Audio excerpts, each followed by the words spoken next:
हर कदम पर कोई कातिल है, कहाँ जाए कोई।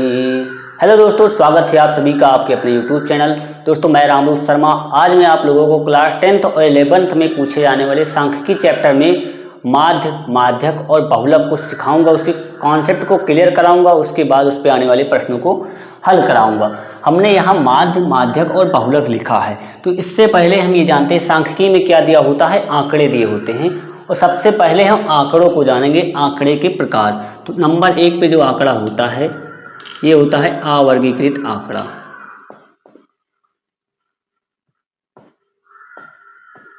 अवर्गीकृत आंकड़े तो ये क्या होते हैं, जैसे 2, 4, 6, 8, 10, 12, ये सब कॉमा लगा के लिखा गया है।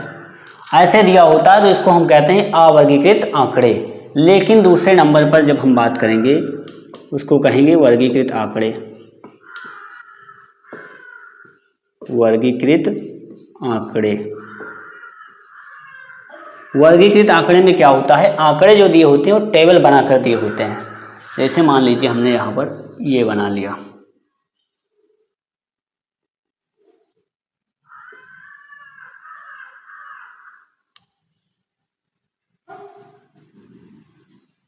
इसमें हमने मान लीजिए प्राप्तांक लिख दिया नंबरों का, और यहाँ पर हमने लिखा बारंबारता। तो प्राप्तांक में हमने लिखा 8, 10, 13, 25, और यहाँ पर बारंबारता लिखा हमने, यहाँ पर 3, 7, 2, 5, इस तरह से दिया गया है। प्राप्तांक लिख दिया गया, इसमें बारंबारता दी गई होती टेबल में, तो इसको कहेंगे वर्गीकृत आंकड़ा। और दूसरा जो है वर्गीकृत आंकड़े को हम ऐसे भी लिखते हैं,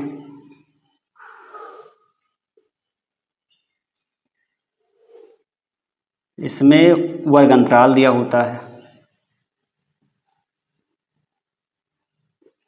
और यहाँ पर बारंबारता दी होती है। जैसे यहाँ पर लिख दिया गया 0 से 10, 10 से 20 और 20 से 30। यहाँ पर 0 से 10 के बीच में अगर हम माने 5 है और यहाँ पर 3 है, यहाँ पर 8।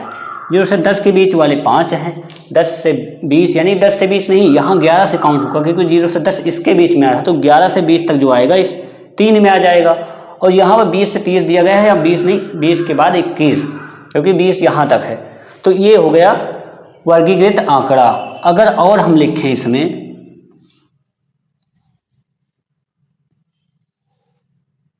वर्गीकृत आंकड़े को और ऐसे लिखा जाता है, यहाँ पर वर्ग अंतराल दे दिया गया है, बारंबारता दी गई है, यहाँ पर लिखा गया है 0 से 10, यहाँ लिख दिया गया है 11 से 20, 3 है, यहाँ पर 7 है। तो इस तरह से अगर दिया गया तो इसको भी वर्गीकृत आंकड़े में हम गिनेंगे। लेकिन यहाँ पर कुछ अंतर दिख रहा होगा, यहाँ 0 से 10 है, यहाँ 11 से 20 है। यहाँ पर क्या था, 0 से 10, 10 से 20, 20 से 30। तो अब इन सभी को नाम क्या देते हैं, जो ये पहले आंकड़ा दिया गया है इसको कहेंगे सरल आंकड़ा। इसका नाम है, ये हो गया सरल आंकड़ा।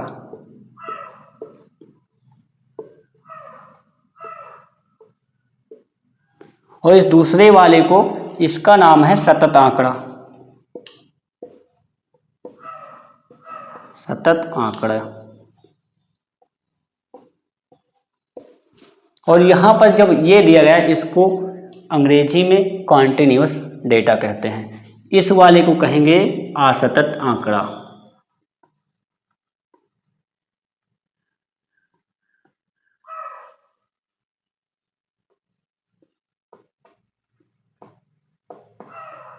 तो यहाँ तक आंकड़ों के बारे में पता चला, अवर्गीकृत आंकड़े क्या होते हैं और वर्गीकृत आंकड़े क्या होते हैं। इसके बाद हम आते हैं, इसको मिटा दिया जाता है।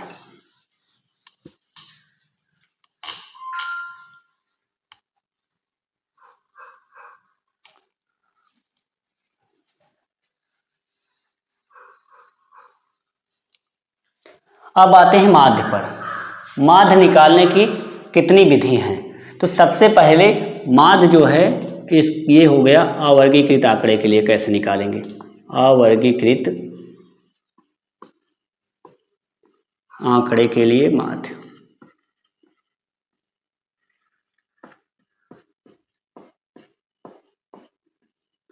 तो इसमें क्या होता है, हम जानते हैं समांतर माध्य जब इसमें निकालते हैं अवर्गीकृत आंकड़े में तो होता है समांतर माध्य, या हम लिखेंगे माध्य, x लिखेंगे, इस पे बार लगाएंगे, और ये होता है पदों का योग, पदों का योग बटे पदों की संख्या, पदों की संख्या। एक अवर्गीकृत आंकड़ा हम लिखते हैं 2, 4, 6, 8। अगर इसका हमें माध्य निकालना है तो माध्य लिखेंगे, माध्य बराबर पदों का योग, पद जो दिए गए इनका योग करेंगे, 2 + 4 + 6 + 8 बटे कितने पद हैं, 1, 2, 3, 4, तो यहाँ पर नीचे लिखेंगे 4 और इसको जोड़ेंगे, 2, 4, 6, 6, 12 और 8, 20 हो जाएगा, ऊपर आया 20 बटे में 4। तो 20 को अगर 4 से भाग करेंगे तो ये हो जाएगा 5, ये हो जाएगा। तो इसमें माध्य क्या आया? 5 आया। अब उसके बाद में तो ये हो गया समांतर माध्य अवर्गीकृत आंकड़ों का निकालने के लिए इस तरह से निकालेंगे। लेकिन वर्गीकृत आंकड़ों के लिए क्या होगा? तो उसके लिए हम लिख रहे हैं वर्गीकृत आंकड़ों के लिए ये 1 नंबर डाल देंगे, अवर्गीकृत है, ये है दूसरा वर्गीकृत आंकड़ों के लिए।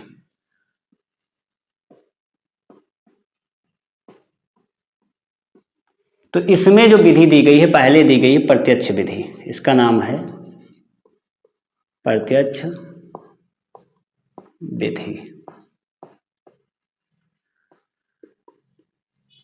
दूसरी विधि है कल्पित माध्य विधि, कल्पित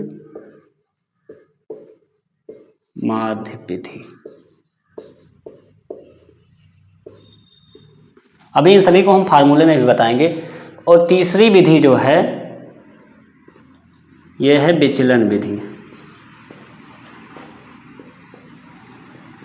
विचलन विधि। अब प्रत्यक्ष विधि में समांतर माध्य क्या निकालते हैं, कैसे? तो हम माध्य जब निकालते हैं तो ये होता माध्य, इसको हम x बार से लिखते हैं, बराबर ये एक साइन होता है, इसको हम कहते हैं सिग्मा। इस सिग्मा का मतलब ये होता है, हम लिख रहे हैं सिग्मा, सिग्मा का अर्थ होता है योग, यानी कि जोड़। तो इसमें क्या होगा, समेसन लिखेंगे, वर्गीकृत आंकड़े के लिए समेसन f और x, f और x का गुणा हो जाएगा और बटे में आ जाएगा n, कैपिटल N लिखेंगे, जहां पर लिख देंगे जहां n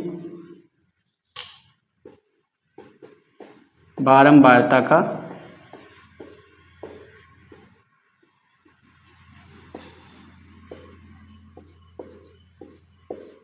योग है। बारंबारता और वर्गांतराल का गुणा कराएंगे और इसको बारंबारता के योग से भाग कर देंगे, निकल आएगा माध्य। कल्पित माध्य विधि, इसमें माध्य कैसे लिखते हैं?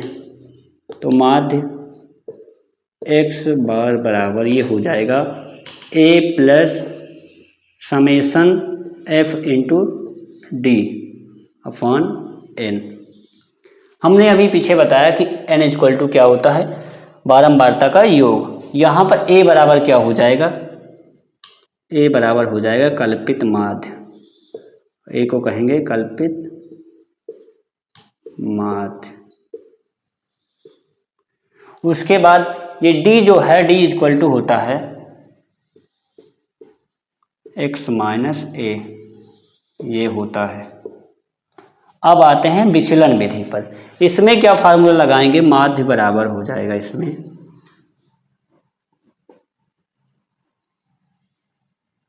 a प्लस इसमें सिग्मा f u अपान कैपिटल N इंटू हो जाएगा एच। अब यहाँ एच क्या है, एच इज इक्वल टू हो जाएगा वर्ग सीमा, ये वर्ग अंतराल की वर्ग सीमा हो गई। और u जो दिया गया है, u इक्वल टू हो जाएगा d अपान एच। d को h से डिवाइड करेंगे u निकल आएगा, और d इक्वल टू होता क्या है, यहाँ हमने लिखा था x माइनस ए और यहाँ पर हो जाएगा h, तो u इक्वल टू हो जाएगा x माइनस ए अपान एच। दोस्तों अगर वीडियो पसंद आई तो वीडियो को लाइक और शेयर करें, और इन सभी कॉन्सेप्ट को क्लियर करके लिख लें। इन्हीं पर हम नेक्स्ट वीडियो में क्वेश्चनों को हल कराएंगे। तब तक के लिए जय हिंद।